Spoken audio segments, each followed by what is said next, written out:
Hello, welcome back to the Luxe Budget. It is the end of April and I've been thinking about how I've done a lot of Chardonnays, Chardonnay alternatives, Sauvignon Blancs, so on and so forth, that I have really been neglecting one of the other principal grape varietals, and that is Pinot Grigio. So today I am trying a bottle of Pinot Grigio from the Friuli vineyards in Italy. And this is a 2023 vintage, which is, it hasn't aged very long. But it is estate bottled, which I love to see, especially since this isn't a super expensive bottle. This was, I think, $17. Estate bottled just means that it is grown and then processed and aged, everything all in the same area on the estate that it is located in. So rather than harvesting the grapes, shipping them somewhere else, having them do the pressing, fermentation, so on, it's all just done on the estate. So that is always good to see. So I have a glass here, and I have to be honest with you. Through my wine journey, I've realized that it's all about finding what works well for you. So if you are on my channel, you are going to see a lot of Chardonnays, a lot of effervescent sparkling wines. You're going to see maybe some light reds, maybe a couple fuller bodied ones, but that's just not really where my palate lies. So Pinot Grigio has always been one of those grapes that hasn't brought much to the table for me. So I've never prioritized it because it's never quite as refreshing as a Sauvignon Blanc, which has such acidity and such crispness to it that you just leaves your mouth literally watering and you feel very satisfied. And it also typically doesn't have as much going on in terms of minerality or a full body or a longer finish that's going to make it as interesting as a lot of Chardonnays are to me.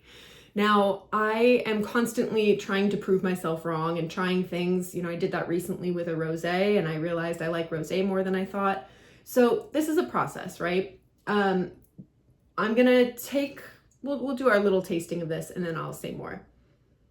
So on the nose, it's pretty fruity and floral. So I don't know if I'm not good enough at this to know, like specific floral notes or things like that, but it's got like a white fruit to it. So rather than like a cherry or plum or like a darker red fruit, I'm getting like nectarine, obviously grape, like lemon, apple, those brighter, more crisp, refreshing types of fruits, which is pretty common, obviously, with a white. But then I'm also getting like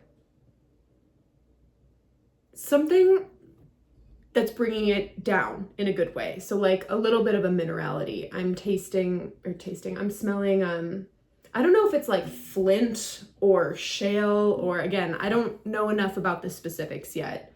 But it's an interesting aroma because it's not as boring as I typically associate with Pinot Grigio. It smells very good, actually. Okay, let's give it a try. Cheers.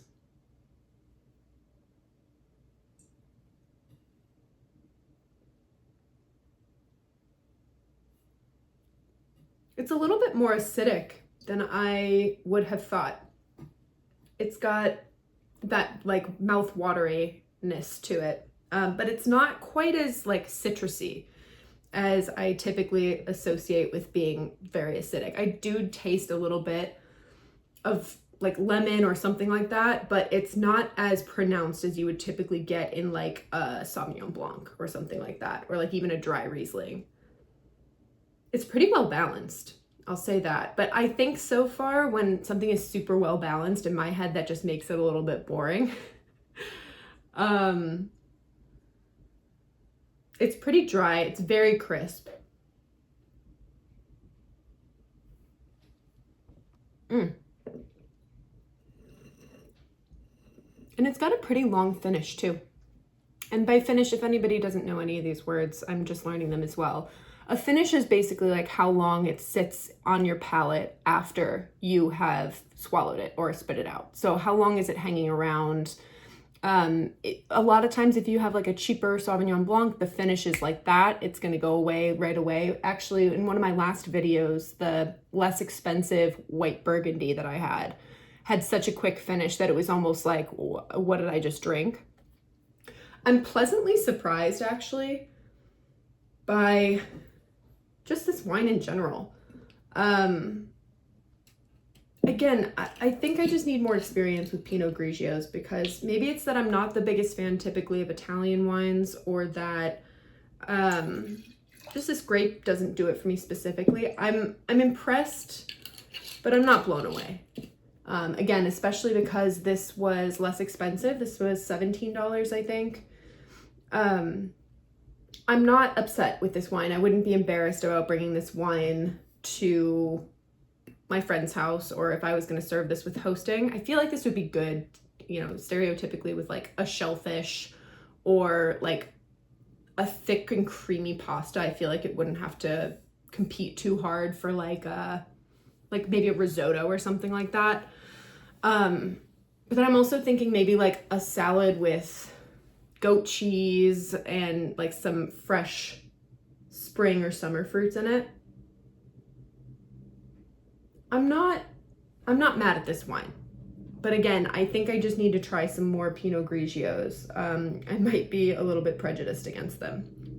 So that being said, if you have any Pinot Grigios that you stand by, or any details that might help me like it more, or any ideas of another one that I can try, let me know in the comments, because I am constantly trying to prove myself wrong.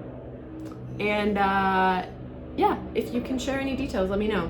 Overall, I would probably give this wine like solid B rating, like an 85 on the Wine Spectator list. I'm pleased drinking it. There's nothing about this is making me not want to continue drinking this glass, but would I pick this over something else? Probably not. Okay. Well, thank you for bearing with me through our Pinot Grigio. I think we might be due for a red for our next one.